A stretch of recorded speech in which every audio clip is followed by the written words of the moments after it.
And for more insight on China's Spring Festival travel rush, I'm joined by Zhu Shanjiang. He's a transportation engineering professor at George Mason University. Thank you so much for joining us. So we heard a lot of numbers there. This is the world's largest human migration. What is your outlook and what's behind the increased numbers of people traveling from last year? Okay, so according to one study reported by the Chinese Jiaotong newspapers, about 3 billion passengers will travel during the 40-day-long spring travel period this year. And about 13% of them will travel by train, and 2% of them will travel by air. The rest of them will travel by the road network, and most of them through intercity buses. How much has the online ticketing experience changed the method of buying and just getting that ticket home in regards to rail? Well, this is a very exciting period. About 15 years ago, when I was still a student studying in Beijing at Tsinghua University, I still remember I had to wait for hours in line to buy a train ticket. Nowadays, people can buy them before their laptop, on phone, and in the automated kiosk. So it's much, much easier compared to what's happening 15 years ago. And have you noticed that it's made the lines go even faster, having maybe your ticket instead of a paper ticket, something on your phone you can just show? Is it making the whole process easier?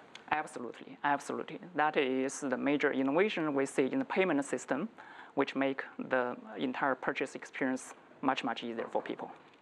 Tell us more about how railway expansion and high-speed trains will impact, how have they impacted Spring Festival travel so far? We know that China has been working on its infrastructure and adding these high-speed routes in the last year or so. What do you expect to see as far as impact this year? Also, more and more people start to travel by air. So far, train is still the major mode for long-distance travel, especially for the Spring Festival holiday period. Most people will go by train for the long distance. And in less than 10 years, China has built more than 25,000 kilometers of high-speed rail network. I still remember about 15 years ago, if I go from Beijing to Chengdu, it took more than 40 hours. Now it's less than 8, thanks to a new line opened just last year. So a lot of things has been changed.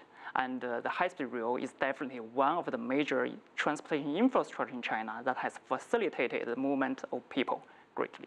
And we can't forget all of the airports that will be built in the coming decades. How will that change? Will we see more people fly than take the train, for instance? Different mode will serve different type of trips. And for air, it's much faster. But if you consider the congestions to the airport and from the airport, and also the security check lines, then for a trip less than 6 hours, probably makes more sense to travel by train. This is always a very exciting time of year. People are getting home to see their families, and we see the pictures of all the people just rushing to get to the train stations and the roads being clogged. China has some pretty ambitious plans for its rail network. It wants to cover 80% of the country's major cities by 2020. That's only 2 years from now. How realistic is that? Well, I think it is well planned, and the construction is currently underway.